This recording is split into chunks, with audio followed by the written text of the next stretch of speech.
اس programme کے اخراجات جو اسمر منسٹریز کے دوست اور پارٹنرز ادا کرتے ہیں۔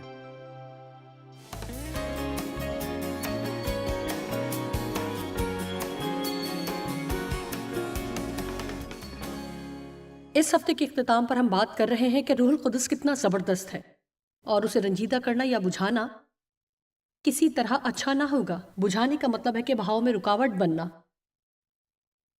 اور اس لیے ہم روح القدس کو بجھانا نہیں چاہتے۔ آئیے ہم پہلا تھسلنیکیوں 5:19 آیت میں دیکھتے ہیں۔ آئیے اسے دیکھتے ہیں۔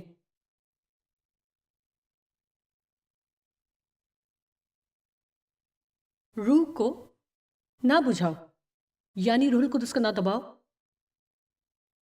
نہ زیر کرو۔ لیکن اب آئیں 15ویں آیت پر چلیں۔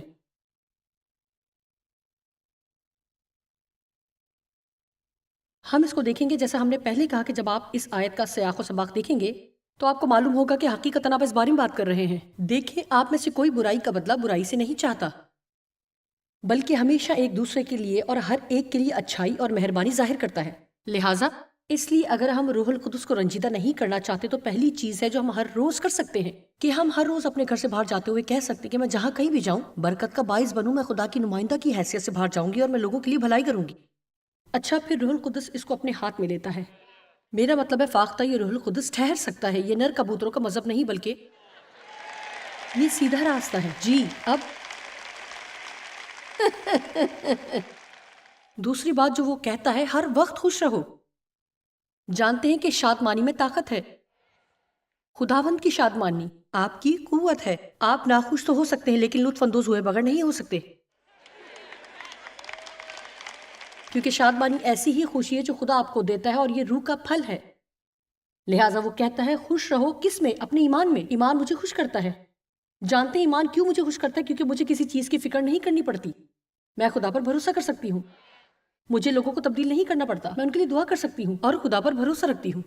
میں دنیا کی معیشت پر پریشان نہیں بلکہ خدا پر بھروسہ کر سکتی ہوں۔ ایمان مجھے خوش رکھتا ہے۔ مجھے ایمان لانا پسند ہے کیونکہ میرے لیے ایمان نہ رکھنے کی بجائے یہ آسان ہے۔ اس لیے میں نے فیصلہ کیا ہے کہ چھوٹے بچے کی طرح کہوں گی کہ میں ایمان لاتی ہوں، میں ایمان رکھتی ہوں۔ ہر وقت خوش رہو۔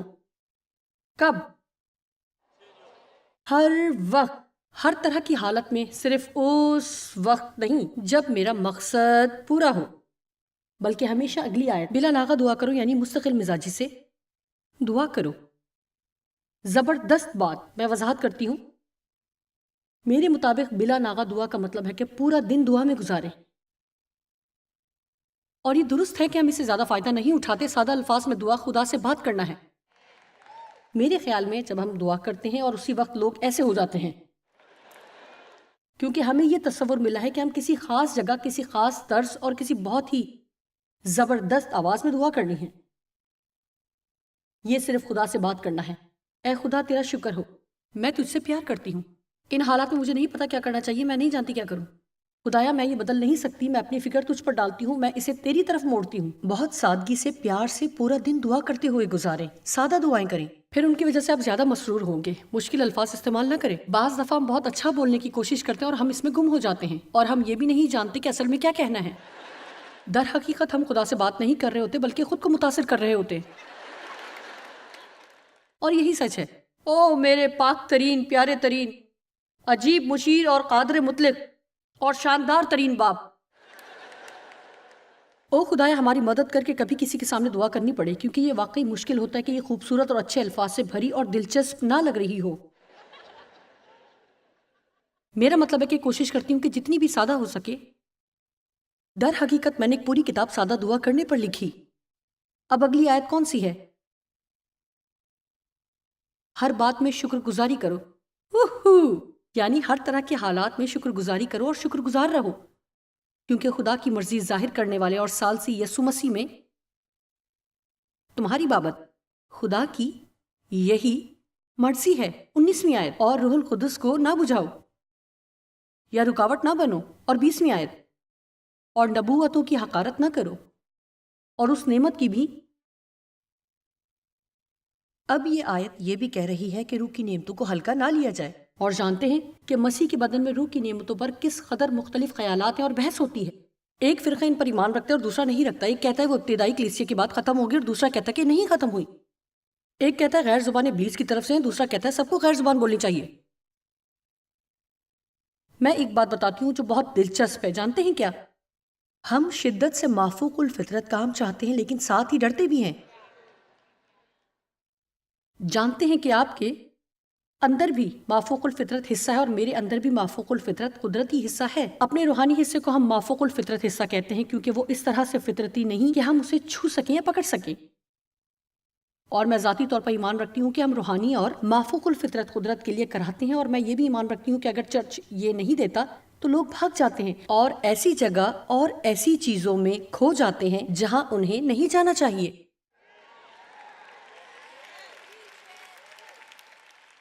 ہمارا ایک حصہ یہ جانتا ہے کہ کسی بھی طرح سے ہمیں ان چیزوں کو جاننے کے قابل ہونا ہے جنہیں ہم نہیں جانتے. آپ کا کیا خیال ہے کہ لوگ کیوں ہر وقت ماہر نفسیات پر پیسے خرچ کرتے رہتے ہیں؟ وہ کچھ ایسا جاننا چاہتے ہیں جو وہ نہیں جانتے. اچھا میں آپ کو تھوڑی وضاحت کرتی ہوں. اپنے پیسے کا ضیاع مت کریں. اگر آپ کے پاس پیسہ ہے جس سے چھٹکارا چاہتے ہیں تو مجھے بھیجیں. میں بتاؤں گی کہ خدا کیا بتاتا ہے.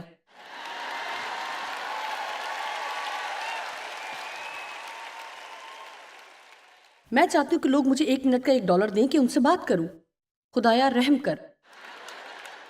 اگر لوگ ایسا کریں میں 100 دفعہ پوری دنیا میں منادی کر سکوں. میرا مطلب ہے کہ کیا یہ مزاحیہ بات نہیں کہ لوگ اپنے مستقبل کو جاننے کے لیے رقم ادا کریں گے؟ میں اپنے مستقبل کو جانتی ہوں. خدا کا ایک اچھا منصوبہ ہے.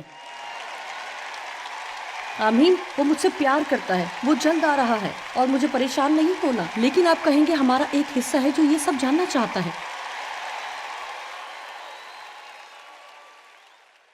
اچھا اگر ہم ان روح کی نعمتوں کو سمجھتے ہیں تو بائبل ہمیں سادہ طریقے سے بتاتی ہے کہ خدا ہمیں مکاشفہ مہیا کرے گا. وہ ہمیں علمیت کا کلام اور حکمت کا کلام دے گا اگر آپ خدا سے جڑے رہیں گے. جب آپ کو کچھ ایسا جاننے کی ضرورت ہوگی جسے آپ نہیں جانتے اور خدا چاہتا ہے کہ جانیں تو وہ آپ کو دکھائے گا.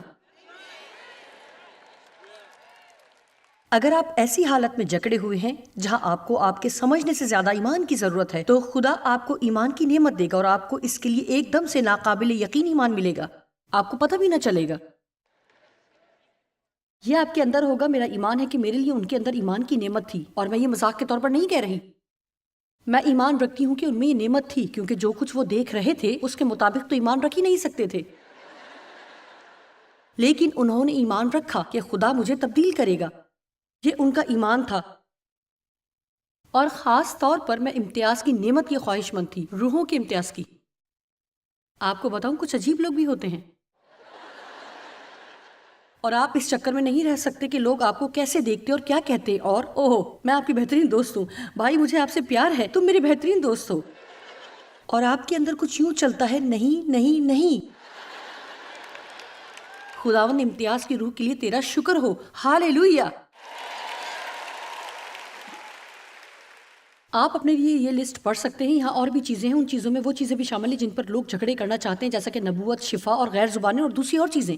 لیکن جانتے اگر آپ اس کے ساتھ بحث کرنا چاہتے ہیں تو جائیں خدا کے ساتھ کریں. میرے پاس اس کا وقت نہیں. یہ اس کتاب میں ہے، میں خود سے نہیں بنا رہی. اچھا جوائس، میں یہ بات بالکل بھی نہیں سمجھی. جی پچھلی رات میں نے کہا مجھے بجلی کی سمجھ نہیں آتی لیکن میں نے صبح اسے استعمال کیا. میرا مطلب ہے میں نے ہر چیز کے لیے سوئچ لگایا. میں نے اپنے فون کے لیے سوئچ لگایا، میں نے اپنے کمپیوٹر کے لیے لگایا، میں نے اپنی استری کے لیے لگایا، میں نے کرل آئرن کے لیے بھی سوئچ لگایا، لائٹس بھی آن کی. مجھے اس کی سمجھ نہیں آتی بلکہ میں واپس جا کر بھی سب کچھ دوبارہ آن کروں گی شاید. ہم اسی طرح روح القدس کی قدرت اور ان کی نعمتوں کو نہ سمجھیں لیکن آئیں صرف پلگ لگاتے ہیں. میں اسی طرح پلگ لگا کر رابطہ قائم کر کے جینا چاہتی ہوں. آسمان پر کوئی لوڈ شیڈنگ نہیں، ہمیں صرف پلگ لگانا ہوگا. ہمیں بہت زیادہ احتیاط کرنے کی ضرورت ہے کہ ہم کہیں پاک روح کو رنجیدہ تو نہیں کر رہے. لوگوں کے ساتھ ہمارے رویوں سے ہماری زندگی میں بہت سی چیزوں کا تعین ہوتا ہے. اگر آپ کسی شخص کے بارے میں غور کریں کہ وہ دوسروں سے کیسے پیش آتا ہے تو آپ اس کے بارے میں کافی کچھ جان سکتے ہیں. لوگوں کے ساتھ اپنے رویے کے ذریعے ہم اپنے بارے میں بہت کچھ جان سکتے ہیں. غور کریں کہ آپ لوگوں سے کیسے پیش آتے ہیں. لوگوں کے ساتھ میرا رویہ میرے کردار کا تعین ہے کہ کیا میرا رویہ خدا ترس ہے، نفسانی ہے یا جسمانی۔ میں اسٹور میں اس نئی کلرک کے ساتھ کتنے صبر سے پیش آئی جسے معلوم ہی نہیں تھا کہ وہ کیا کر رہی ہے، اور گو کہ میں بھی جلدی میں تھی۔ تو بھی میرے پاس یہ موقع تھا کہ میں کسی بے صبر شخص کی طرح مظاہرہ کرتی، اس کے سامنے خدا کی نمائندگی کرتی، یا وہاں موجود دوسرے لوگوں کی طرح جو میں چاہتی ہوں مجھے اس کی پرواہ نہیں کہ تم کس حالت میں ہو۔ میرا ایمان ہے کہ لوگوں کے ساتھ ہمارا پیش آنا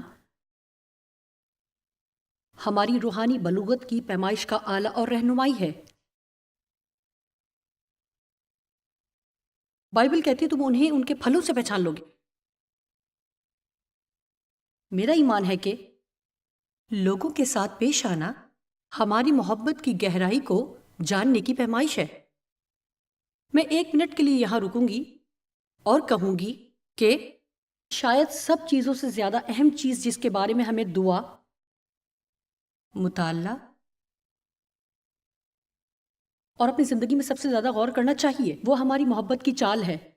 اسے محبت کی چال کہتے ہیں کیونکہ یسوع نے کہا کہ ہمیں محبت سے چلنا ہے، اور محبت کا تب پتہ چلتا ہے جب اس کا سب سے اہم پہلو آتا ہے کہ آپ لوگوں کے ساتھ کیسے پیش آتے ہیں۔ یہ صرف الفاظ، نظریہ یا کوئی ایسی چیز نہیں جو ارد گرد پھینکیں۔ یہ ایسا بھی نہیں کہ چرچ میں ہم ایک دوسرے کو تھپکی دیں اور کہیں اوہ بھائی خدا کی محبت میں آپ سے پیار کرتی ہوں۔ میرا مطلب ہے یہ حقیقی چیز ہے، یہ پھلدار ہے، آپ اسے دیکھ سکتے ہیں۔ محبت مہربان ہے، محبت حلیم ہے، محبت صابر ہے، محبت ہمیشہ بہترین پر یقین رکھتی ہے، محبت کبھی پیچھے نہیں ہٹتی، محبت کو ٹھیک نہیں ہونا پڑتا، محبت اپنا ہی بھلا نہیں چاہتی، محبت خود غرض نہیں، محبت ایسی چیز ہے جسے ہم دیکھ سکتے ہیں۔ خدا جیسی محبت غیر مشروط ہے، لوگ اسے خرید یا بیچ نہیں سکتے، یا اس کے اقدار نہیں، یا کچھ اور راستہ نہیں جس کے ذریعے سے حاصل کیا جائے، یہ صرف ہوتی ہے جو ہمیں یسوع کی طرف راغب کرتی ہے، کیونکہ وہ ہمیں اس راستے میں لے چلتا ہے جس پر لے جانا اور کامل محبت کرتا ہے، اور یہی محبت ہمیں دنیا کو دینی ہے۔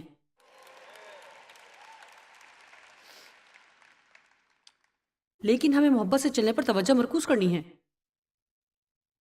میں نے 3 سال پہلے کتاب لکھی جس کا نام محبت کا انقلاب ہے، اور میری جتنی بھی کتابیں ہیں ان میں سے یہ بہت کم خریدی گئی۔ میری کتابیں بہت بکتی ہیں لیکن یہ بہت کم بکی، بہت زیادہ تعداد میں نہیں بکی۔ لیکن میں نے اس پر بولنا بند نہیں کیا، اس لیے میں آج دوبارہ اس پر بات کروں گی۔ یہ وہ کتاب ہے۔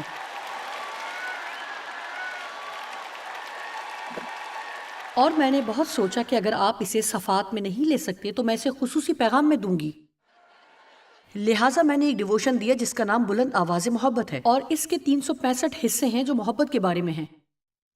آپ پورا سبق ایک دم نہیں لے سکتے اپنے بارے میں اور دوسروں سے محبت کے بارے میں کچھ جملے ہر روز پڑھنے کے بارے میں۔ کیا خیال ہے؟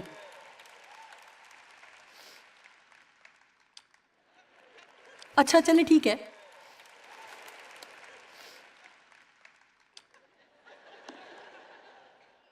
میرا ایمان ہے کہ محبت سے چلنا جو میں کہنے والی ہوں، اب سنیں، میرے خیال میں ہماری زندگی سے ظاہر ہو سکنے والے مسا کے درجے کا تعین کرتا ہے۔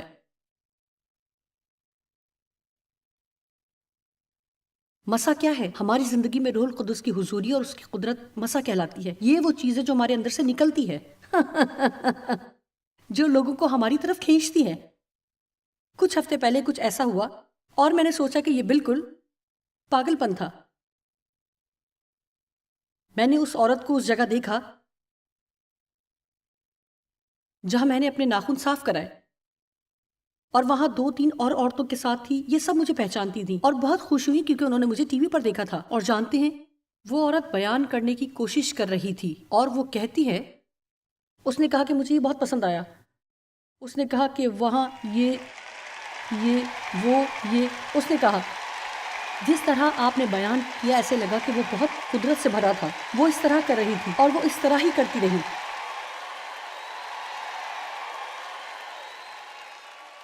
اور مجھے پسند آیا کیونکہ وہ یہ کہہ رہی تھی کہ میں نے آپ کی زندگی سے روح القدس کو ظاہر ہوتے دیکھا، لیکن وہ نہیں جانتی تھی کہ یہ کیا تھا، اور یہ میرے لیے نئی چیز تھی۔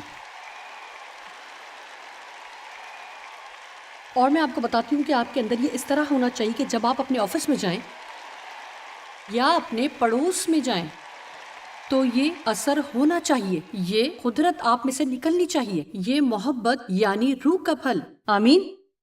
میں اسے روح القدس کی قدرت کہتی ہوں۔ لیکن میں اس عورت کو نہیں بھولی، اس نے مجھے خوش کیا۔ میرے خیال سے خدا کی تعریف ہو کہ لوگ اسے نہیں جانتے لیکن اسے محسوس کر سکتے ہیں۔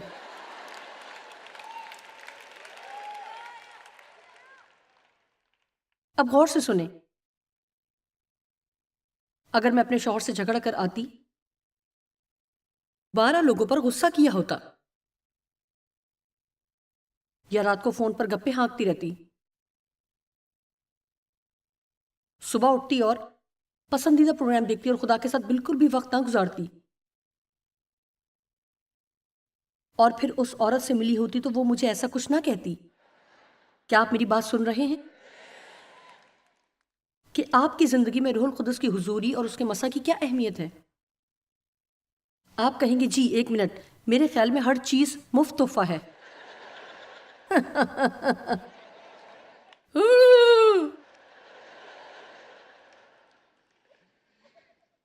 ہاں، جانتے ہیں کیا؟ ہماری نجات مفت تحفہ ہے، مسیح ہمارے لیے ہوا، آپ کی معافی مفت تحفہ ہے۔ لیکن اگر آپ واقعی خدا کی قدرت میں چلنا چاہتے ہیں تو اس کی جو قیمت ہوگی وہ آپ کو ادا کرنی پڑے گی۔ دیکھیں، آپ اتنی تالیاں نہیں بجا رہے۔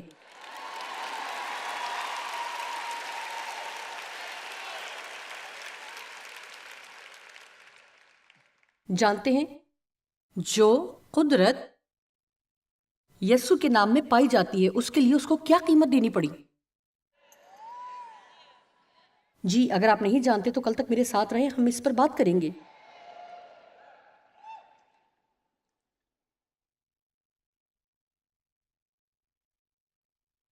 ہر روز کئی دفعہ ہر روز ہم کیسے بھی حالات میں ہوں، صرف جسم کے مطابق نہ چلنے کی وسیلہ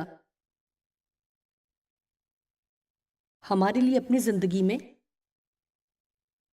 اس تحفے کی حفاظت کرنا آسان ہوگا۔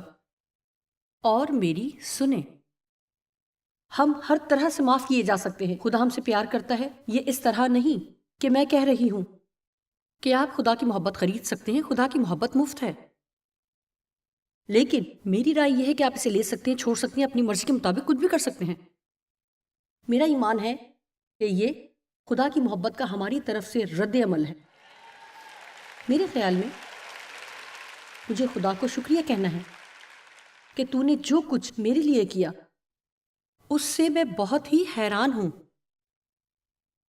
کہ میں وہ سب کرنا چاہتی ہوں جو میں تجھے ظاہر کرنے کے لیے کر سکتی ہوں۔ میں چاہتی ہوں کہ تو مجھ پر فخر کرے، میں چاہتی ہوں کہ یسوع کلیسیا پر فخر کرے، جو رویہ گھر میں ہو اس پر بھی فخر کرے۔ میں چاہتی ہوں کہ وہ کہے کہ اس کی طرف دیکھو یا ان کو دیکھو کہ یہ کیسے مجھے جلال دے رہے ہیں۔ آمین۔ اور میں آپ کو بتاتی ہوں کہ یہ صرف ان کے لیے نہیں کہ جو چند لوگوں میں سے ہیں یا منادی کر رہے ہیں اور جو پلپٹ پر ہیں، بلکہ یہ ہر ایک شخص کی روزمرہ زندگی کے لیے ہے۔ آپ جہاں بھی ہیں، چاہے اپنے اسکول میں یا آفس میں یا ہمسایہ چرچ میں، ہمیں یسوع کی نمائندگی کرنی ہے۔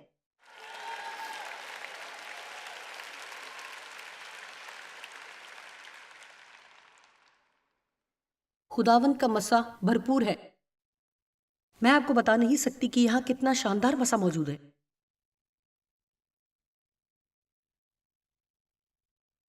اس کو برقرار رکھنے کے لیے ہمیں وہ سب کرنا ہے جو ہم کر سکتے ہیں۔ آپ مسا شدہ ہیں۔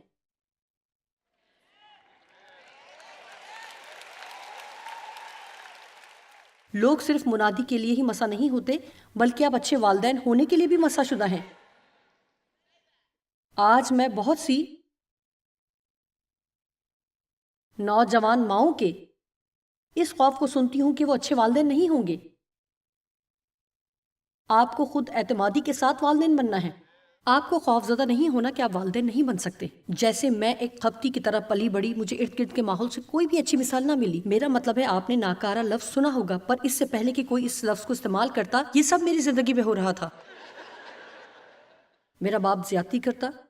میری ماں کو ذہنی مسائل تھے اور وہ ان سے سخت ڈرتی تھیں، لہٰذا سوائے ڈرنے کے انہوں نے کچھ نہ کیا. میں جس ماحول میں رہی وہ بہت ہی عجیب تھا، اور اس طرح کوئی ایسی عورت جو والدین بننے کے قابل نہ تھا وہ میں ہی تھی. جب میں اپنے پہلے بیٹے کو گھر لائی میں نہیں جانتی تھی کہ کیسے سنبھالوں. میرے پاس کوئی پیسہ نہ تھا. جب میں حاملہ تھی تو مجھے میرا شوہر چھوڑ گیا. میں ایک کلینک گئی اور جب بھی اس کلینک جاتی ہر بار نئے اور مختلف ڈاکٹر ملتے. میرا صرف آدھا پاؤنڈ وزن بڑھا. چونکہ میں حاملہ تھی تو اپنی زندگی میں بہت زیادہ دباؤ کی وجہ سے اپنا وزن کم کرتی جا رہی تھی. جب اس بچے کے ساتھ میں ہسپتال سے باہر نکلی، دراصل میں بے گھر تھی، کوئی جگہ نہیں تھی جہاں میں جاتی. جی دیکھیں خدا نے کیا کیا. آمین آمین. اور میں اس بچے کو گھر لے آئی اور اس بچے کا نام ڈیو رکھا. اور یہ میرے شوہر کا نام نہ تھا، لیکن خدا کا ایک منصوبہ تھا. آمین. کیونکہ وہ میرے لیے بھاگتا رہا اور آخر کو جیل بھی گیا. اور جانتے ہیں اس طرح بہت کچھ. لیکن حتمی طور پر جانتے ہیں میں ایک اچھی ماں نہیں تھی، اور ابتدائی سالوں سے کہیں زیادہ اب میں چیختی اور چلاتی تھی. اور آپ جانتے ہیں کہ یہ کوئی اچھی بات نہیں، لیکن آپ کو معلوم ہے کہ میرے چاروں بیٹے خدا کی خدمت میں ہیں. سب خدا سے پیار کرتے ہیں، 2 منسٹری میں کام کرتے ہیں. ہم سب زبردست دوست ہیں. اور نقطہ یہ ہے کہ ان بچوں کی پرورش کے لیے میں مساج شدہ تھی. اور اگر آپ کے بچے ہیں تو آپ کے لیے اس مسا کو لے کر آئے ہیں کہ ان کو پالیں. اگر آپ اس مسا کو نہیں سنیں گے تو سیکھیں گے کیسے کہ اس کی رہنمائی میں چلنا ہے. جی ہاں،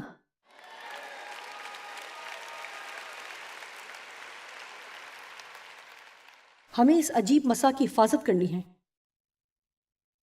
جو ہماری زندگی پر ہے. آج میں آپ کی حوصلہ افزائی کروں گی کہ کڑواہٹ، غصہ اور ناراضگی اور بغض چھوڑ دیں اور اپنے گھر میں لڑائی جھگڑا اور بحث و تکرار نہ کریں.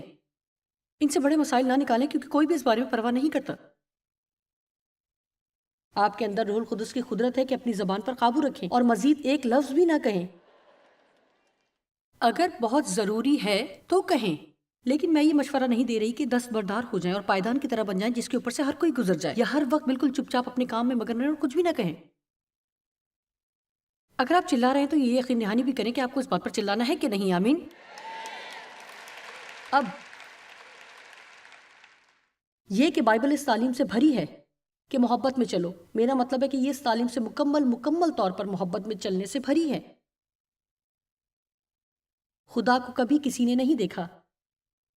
11ویں آیت، جب خدا نے ہم سے ایسی محبت کی تو ہم پر بھی ایک دوسرے سے محبت رکھنا فرض ہے. 12ویں آیت، خدا کو کبھی کسی نے نہیں دیکھا.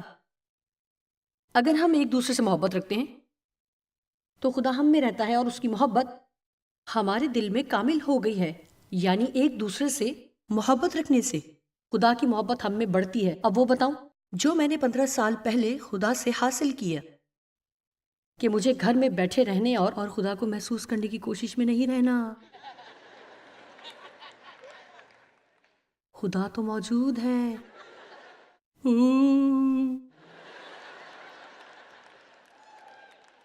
لیکن میں بتاتی ہوں کہ جب میں کسی کی مدد کرتی ہوں تو خدا موجود ہوتا ہے. یہاں میں آپ کی مدد کر رہی ہوں تو اس سے زیادہ میں نے خدا کی حضوری کبھی محسوس نہیں کی. کیوں؟ کیونکہ میں لوگوں کی مدد کر رہی ہوں. تو خدا کی قدرت آپ کی زندگی میں بڑے طریقے سے کام کرے گی. جب آپ اس سے فائدہ اٹھانا شروع کریں گے تو اس سے فرق پڑے گا اور تبدیلی آئے گی. جانتے ہیں بائبل کہتی ہے کہ ہم روح القدس کو رنجیدہ کر سکتے ہیں. اگر ہم محبت میں نہ چلیں تو ہم اسے بجھا بھی سکتے ہیں. ہمیں یہ سیکھنا ہے کہ کس طرح اپنی زندگی پر اس مسا کو قائم رکھنا ہے. اور یہ مسا روح القدس کی حضوری اور قدرت ہے جو ہمارے اندر سکونت کرتی ہے. ہمیں یہ سیکھنا ہے کہ کسی طرح کے اختلاف میں نہیں رہنا اور جلد معاف کرنا ہے اور غصہ نہیں کرنا ہے اور بولنے میں محتاط رہنا ہے اور اس طرح اور بہت کچھ. میں شکر گزار ہوں کہ خدا ہمیشہ ہمیں سکھاتا ہے. یہ میرے لیے بہت زبردست ہے کہ وہ اپنے کلام کے ذریعے سکھاتا ہے.